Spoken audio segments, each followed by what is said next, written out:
The small matter of Liverpool against Manchester City this coming Sunday, as Adrian mentioned before the break. We'll have live commentary of the game as well, right here on Off the Ball. You get it in the OTB SPORTS app as well. Delighted to be joined this morning by the former Liverpool defender, three-time European Cup winner Phil Thompson. Morning, Tomo. Good morning, guys. How are you? Keeping well. You've got the small matter of City, as I said, this Sunday. A certain Norwegian striker that's a reasonable enough goal scorer. How do you go about stopping him? Is there a way to stop him, Tomo, for Liverpool this weekend? Well, I can't play this weekend, so that's taken out of the equation.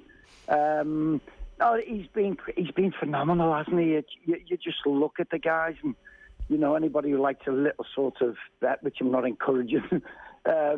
He must be there with everybody's, because he's just so predictable, and that's what he's brought to the game. He's been absolutely astonishing, and not playing the other night was nothing about, I don't think, him being tired or anything like that. I just think Pep seen it as an ideal opportunity to give him a rest and keep him very, very sharp for the weekend. But he certainly brought something wonderful to the Premier League. Frighten the pants off every defender, that is, but he's terrific.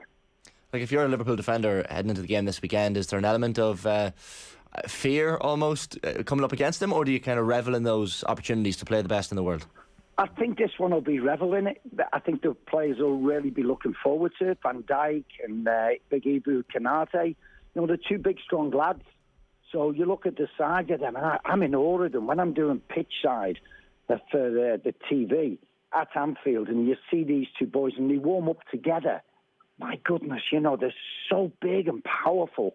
It's absolutely terrific. So I think they'll be looking forward to it. I think it gives it a little bit of a different context, this game, because with Liverpool and Man City would normally ride high at the top of the league, but this time City are up there with Arsenal and we're languishing in 10th, so it throws up a little bit different, and there is not I don't think Liverpool feared anybody, but it's going to add something different to this game at Anfield. You mentioned about Van Dijk, obviously. There's a good chance to talk a little about him because, he hasn't been the player this season that he has been in previous seasons. And, look at the result during the week maybe gives everybody a bit of a lift. But I did notice when the Anfield goal went in that Van Dijk particularly was flinging his arms in the air, pulling at his jersey, looking at his teammates. Sort of body language that we're not used to looking at from Liverpool players.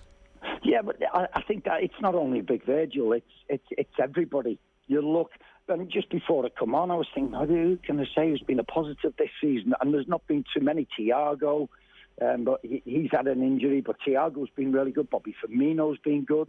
There's not too many more where you can say have hit anywhere near the best. So Virgil's in sort of, dare I say, bad company there, where there's a lot around them who are not playing to the best. Having said that, Alisson's been exceptional in goal. He's had to be, because we look so vulnerable at the moment. Particularly, you looked at that second half against Arsenal was absolutely awful. But the result against Rangers, particularly the second half, was a lot better. Is the Van Dijk stuff a function of the greater product not working as well as it is, or is there something off with him from what you're seeing? No, I just think it's we lack of confidence all round. There's been trends. We see Matip having a struggle, Virgil's having a struggle, Robbo's been injured at left back, so that normal function has not really been there. So come the weekend, the Gibu's come in, Joe Gomez will probably play at right back, so circumstances are probably helping the side, bringing a lot of strength back in the side. Joe a little bit more defensive. But Virgil certainly has not been the player that he has been. And I just think it's confidence, really, in what you do, which has been normal.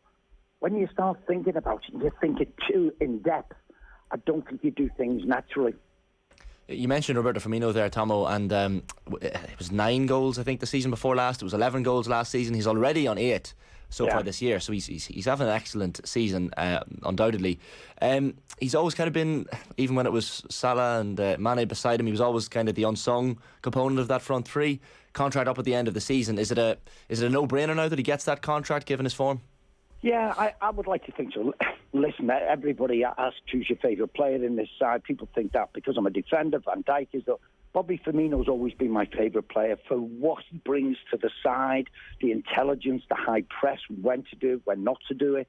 this fella is, I think he's so important to the side. And I think it gives Jurgen Klopp a bit of a conundrum for the weekend.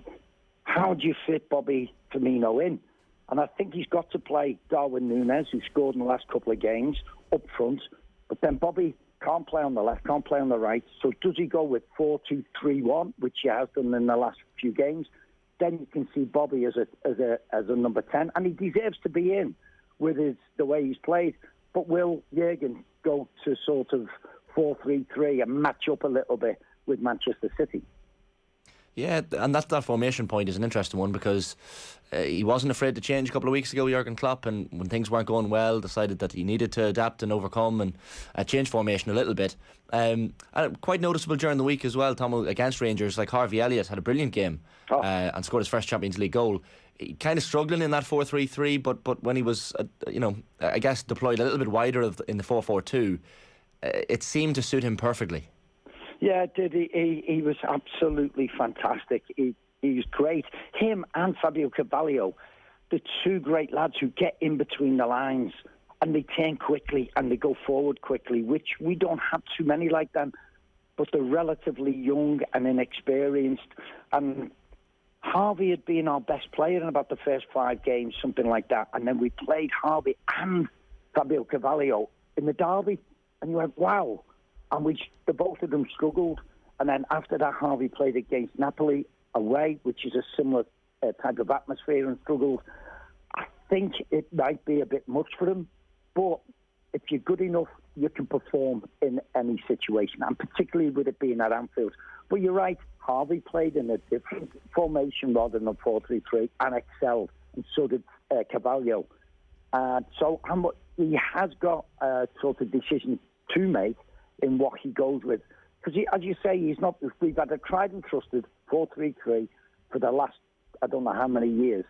But he's seen, as he said, he's looked at something and it looked a bit broken, and he had to look for a new system, and this seems to be the system. It'll take a little bit before it actually starts working. So it'll be a big, brave call, I think, again, to go with 4-2-3-1 against the City side. And when you're talking formations there, it's almost like Harvey Elliott's defensive capabilities weren't too good in different games, and I'm not trying to make excuses for Trent Alexander-Arnold, but you certainly need people tracking back and helping you out a little bit. And yeah, guys, you're saying Harvey, Mo, the start at Mo has not helped a lot with Trent, and he's far more experienced than Harvey. So you've got to admit it's been a team thing rather than an individual thing. It's these lads have not given each other enough support. But Harvey has been fantastic. Mo, when he came on, certainly didn't celebrate as much as I would like him to for his hat trick. But you have to understand that he needed a rest. It was showing that, and I think he'll be better for it against Man City. What's in that, Tomo, and the celebrations? We were kind of talking about it before the show this morning, and I guess each goal he increasingly celebrated a little bit more. But still, it was strange to see someone so muted scoring a Champions League goal, especially the opener. Yeah, it was, and I think it's like any striker.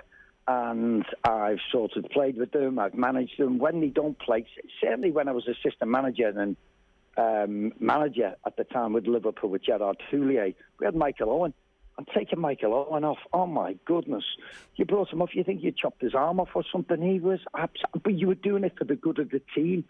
Now Mo not playing was for the good of the team because he needed a rest, and the Man City game's so important coming up. And with respect to Rangers, we sort of 2-0 could have been far more at Anfield. We knew it was going to be a little bit easier. So we had to rest quite a few players, and Mo was one of them. And I think more players should understand what constitutes as making a decision for the team rather than the individual. Is Michael Owen knocking at your door afterwards saying, what's going on? No, I'll tell you what, I pulled him in on the Monday morning, and it was at Blackburn. Excuse me, guys. And we had a game in midweek. We were 3-1 up, and there was about 15 minutes to go. He'd had his injuries. And so I brought him off, and there's a big screen there, and he started nodding his head, and everybody's looking at it like that. And I thought it was a disrespect to the lad who was coming on as sub. It was a disrespect to the decision. And I explained that, but he said, Phil, you know what I'm like. I want to play every minute. I feel like I can score every time. And I said, yes, Michael. I said, but I'm looking at the wider picture. And I said, I knew with your injuries, I said I had to protect you for the midweek game. He still didn't accept it, like. Yeah, and did that conversation in itself almost impact your thinking again down the track, or? No, not at all. I'd have done the same thing the following week if we had another midweek game. Yeah. Michael was so important, and you do these things for the sake. Team, boys, always comes first rather than the individual. Yeah, and managers have to fight their corner as well. And absolutely, Jurgen Klopp certainly did that in the press conference during the week as well. Klopp versus Hamann wasn't exactly the argument I was expecting, but here we are. He was asked in the press conference, for people who hadn't heard. I guess someone quoted Hamann saying that Liverpool need a spark after the defeat against Arsenal last weekend, and Klopp's response: "Oh, great! He is a fantastic source, well respected everywhere."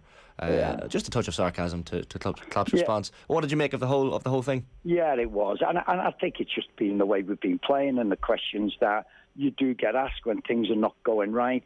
And it was a bit touchy, the reply from him, but it was wonderful, wasn't it? The win against Rangers certainly has given us a spark. Oh, I shouldn't have said that, shouldn't I? No, it has been one of those things. I think it has been a difficult time. Jurgen's not had it for quite a while. So I did think it was... Probably look back at it and go, probably it was a little bit harsh on DD there. Yeah, because I suppose Klopp's other comment was that, being a former player doesn't give you the right to say what you want. And he said, especially when you have no idea. Being a former assistant manager, though, I mean, that's a different thing. Well, hopefully that's a different thing. And it is. Listen, Didi was a fantastic player, played in many a huge game, Champions League finals. So, and he's a sort of, he does a lot of media work over there now in Germany. So maybe he said a couple of other things, because he'll probably watch a lot of German television. Didi's on a lot in his home nation. So maybe he's rattled Jurgen a little bit. At this stage, Tomo, of the season, Liverpool kind of lying mid-table, performance is not the best. Where do you think their ceiling is this season? Where can they finish? Yeah, I do think we're finishing in the top four. We are having one of those blips, as we did the other year when we lost 6 on the run at home. People tend to forget that, and we certainly come out of that well enough. And I think this team will do that at this early stage. That extra game that we need to catch up on the other teams is a huge thing at the moment, and that's hanging over us. I think you take another 3 points at this early stage, things look a lot brighter. Everything closes up a little bit more. I think when everything gets settled and it's like that, you'll see Liverpool up there. I've no worries about Liverpool being in the top four. Will there be a title race involved? Hopefully, but it doesn't look that way at the moment. Finally, Tomo, score prediction for Sunday? I'm going to both results last year was Desmond. I'm going again for this game. I'm going for 2-2. All right. Well, listen, then enjoy the game, Tomo. Thanks as always. Cheers, lads. My pleasure. Have a good weekend. Cheers to you. Phil Thompson there, former Liverpool player, 3-time European Cup winner.